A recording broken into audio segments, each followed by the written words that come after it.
जहां इंद्रियों को दिव्य करना है वहां हम इनको और मलिन कर रहे हैं। जनेन्द्रिय का वेग न सहने के कारण हम परस्पर शरीरों के आकर्षण में भोग वासना में लिप्त हो गए। मन और जनेन्द्रिय संपूर्ण रूप से काम वासना से युक्त होने के कारण मलिन हो गई।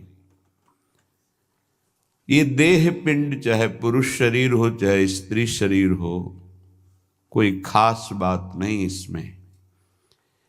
इसमें खास बात है भगवान की प्राप्ति कर लेना।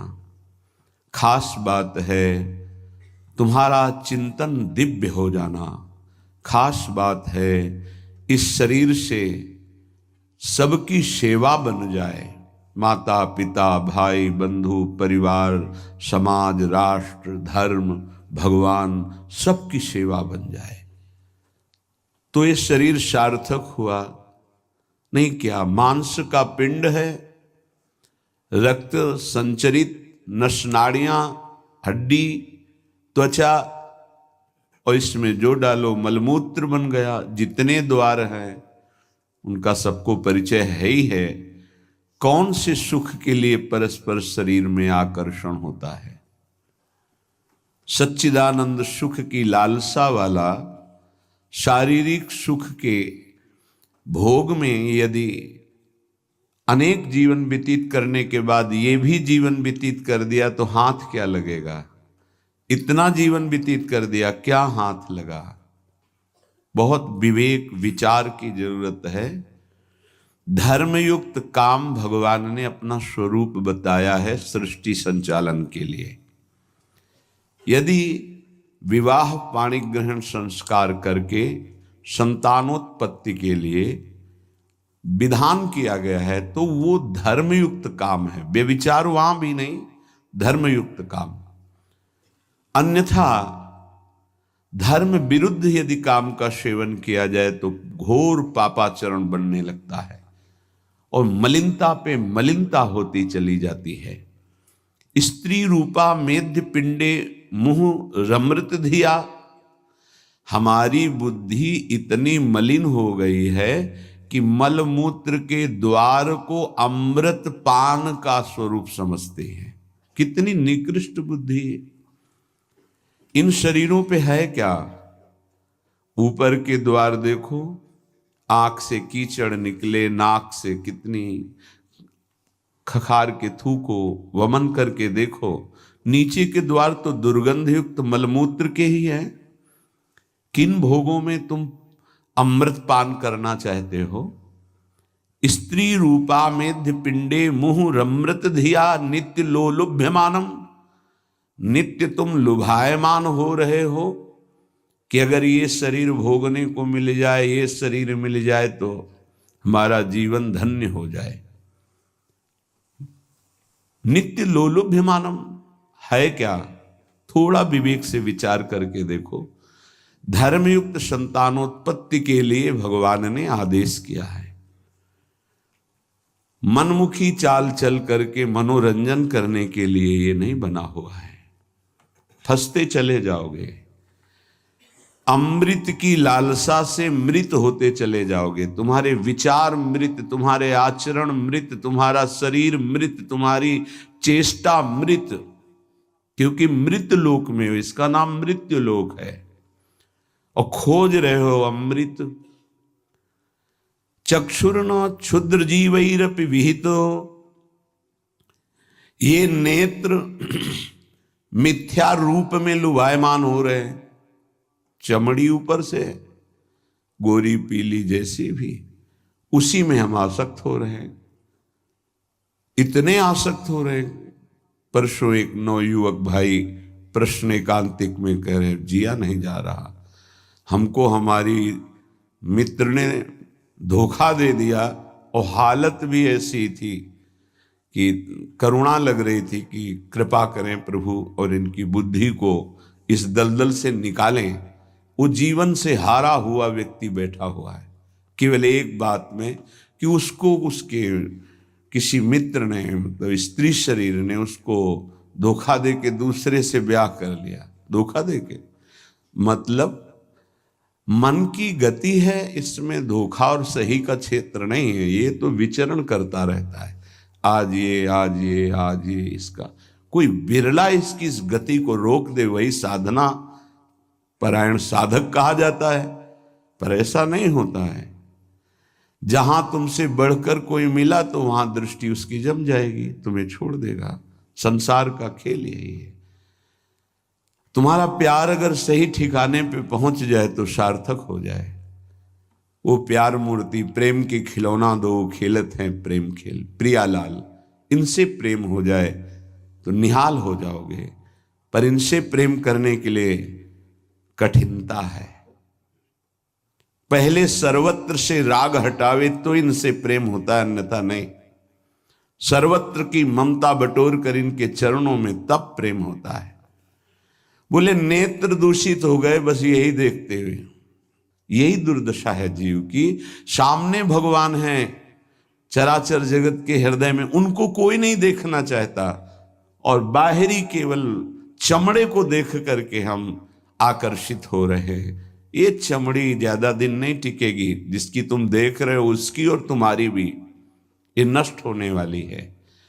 इन्हीं को शासन में साधक रखता है। नेत्रेंद्री हम जहां चाहें वहीं जाएगी, अन्यथा नहीं जाएगी। अभ्यास कीजिए नाम जप के द्वारा। ऐसे थोड़ी कि बात कर रहे हो किसी संत से भगवत चर्चा और तुम्हारी दृष्टि जा रही बार बार, और इतनी हिम्मत तुम्हारी कि भगवत भाव के वातावरण में तुम्हारी अशुद्ध वृत्ति उधर देखने की कोशिश कर रही। क्या देख रहे हो? चुप हो, एकदम शांत। चक्षुर्न क्षुद्र जीवैरपि विहित मृषा मानना अत्यंत मग्नाहा। ये क्षुद्र जीव समझ नहीं पा रहे कि नेत्र किसके लिए मिले। ये नेत्र मिले भगवत साक्षात्कार के लिए। ये विचार करो 5 मिनट आंख बंद करके, अगर ऐसे ही तुम्हारी आंखें छीन ली जाएं तो सोचो कैसा तुम्हारा जीवन होगा। जिन आंखों से तुम गंदी बातें कर रहे हो, गंदी बातें देख रहे हो, यही आंखें भगवान छीन लेते तुम्हारी, तो क्या तुम्हारा जीवन होता। आज तुम्हें भगवान ने आंख दी है, तुम इससे धर्म का दर्शन करो, सब में भगवत दर्शन करो, श्री विग्रह के दर्शन करो, संत दर्शन करो, नेत्र पावन करो। नेत्रों को दूषित कर लिया हमारी वाक इंद्री। जब हम इससे चिदानंद नाम जप करते हैं, चिदानंद लीला का गायन करते हैं, तो वाणी भी चिदानंद हो जाती है। श्रवणेन्द्रिय, जब इससे हम नाम कीर्तन सुनते हैं, नाम जब सुनते हैं, भगवत लीला सुनते हैं, तो श्रवणेन्द्रिय चिदानंद हो जाती है। ऐसे समस्त इंद्रियां जब केवल आराध्य देव के प्रति समर्पित होकर क्रियान्वित होती हैं, तो उनमें ये सामर्थ्य आ जाती है कि उपासक की श्रवणेन्द्रिय निकुंज में प्रिया प्रीतम क्या बात कर रहे हैं ये सुनाई देने लगता है। निकुंज में प्रिया प्रीतम कैसी शोभा से विराजमान है ये दिखाई देने लगता है। आज कौन से सौरभ का लेप किया गया ये घ्राणेन्द्रिय से पता चलने लगता है।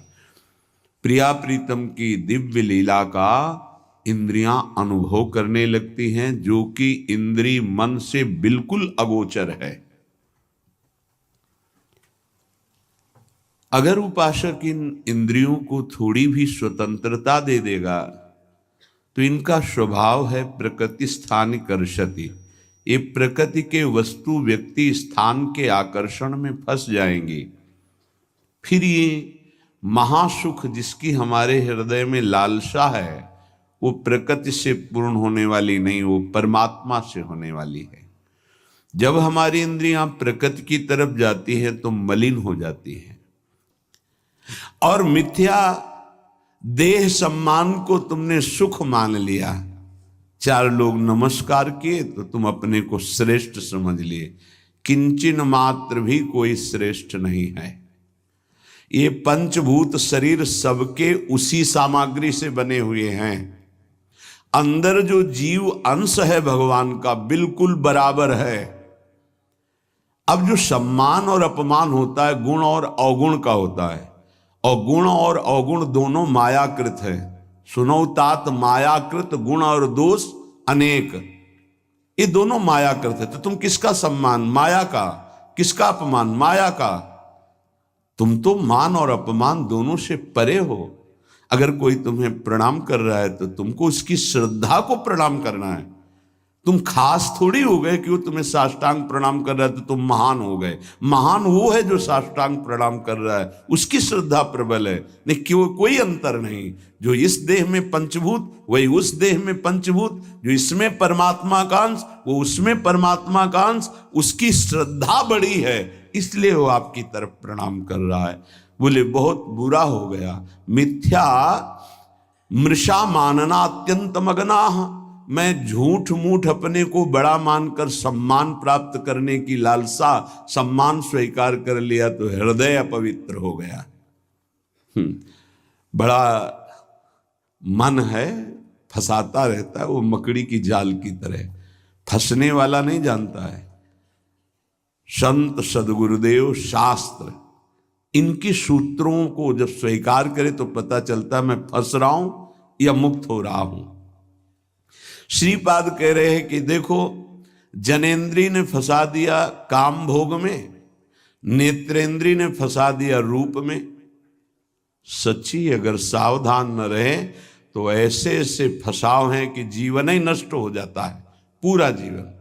अब उसको लाख समझा रहे थे, कुछ समझ में नहीं आ रहा था। बस वो ये समझ रहा था कोई आशीर्वाद मिल जाए, जादू टोना मिल जाए कि वो जो हमारी मित्र है वो वापस हमको मिल जाए वापस। बस उसको इतना ही लक्ष्य था।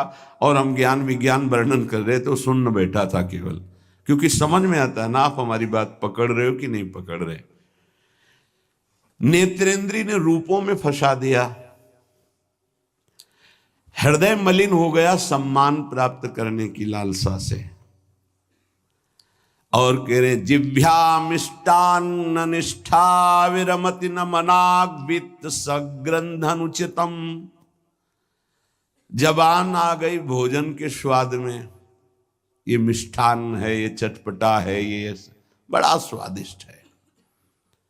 जिभ्या रसेंद्री यदि भोजन के स्वाद में मगन है तो राधा नाम सुधा रसम का स्वाद नहीं ले पाएगी। उचित आहार जो भगवत प्रसाद रूप है उसको डाल लेते हैं, उसके प्रति हम आसक्त नहीं होते, स्वाद दृष्टि नहीं रखते। पूर्व के संत भगवान के दर्शन होते थे, खप्पर रखते थे नारियल का, नारायण नारायण, दाल खीर रोटी जो भी मिला खप्पर में डाला मिलाया। स्वाद से मतलब नहीं, प्राण पोषण से मतलब है। और यहाँ धनिया की चटनी अलग, टमाटर की चटनी अलग, भरौआ मिर्च अलग, ये अलग ये अलग, तो फिर राधा नाम सुधा रसम भूल जाओ। ये 2 अंगुल की जबान है, बस इतने में सारा खेल है। यहाँ से नीचे उतरने पर कोई स्वाद नहीं है भाई, इतने में घुमाने का स्वाद है। और अच्छे अच्छे इसी में फंस जाते हैं। जिसकी रसेंद्री विजयी नहीं हुआ रसेंद्री से, वो हर इंद्री का विजयी होने पर भी विजयी नहीं माना जाता। रसेंद्री विजयी जनेन्द्री विजयी जरूर होगा, और रसेंद्री जनेन्द्री विजयी संपूर्ण इंद्रियों का विजेता माना जाता है। धैर्यवान उसे ही कहते हैं जो 2 इंद्रियों को काबू में कर ले, रसेंद्री और जनेन्द्री। रसेंद्री मिष्टान्न आदि भोग पकवान पाने के लिए लोलुप जीवन हो गया, पेट बढ़ करके छाती से 1 बीता ऊंचा हो गया है। उठने बैठने में दिक्कत होती है, पर पाने के समय और कितना अधिक पाया जा सके, ये स्वाद वो स्वाद वो स्वाद कितना पाओगे, मर जाओगे पाते पाते, फिर भी तृप्ति नहीं होगी। बहुत विचित्र वासना है, बहुत विचित्र वासना है। चित्त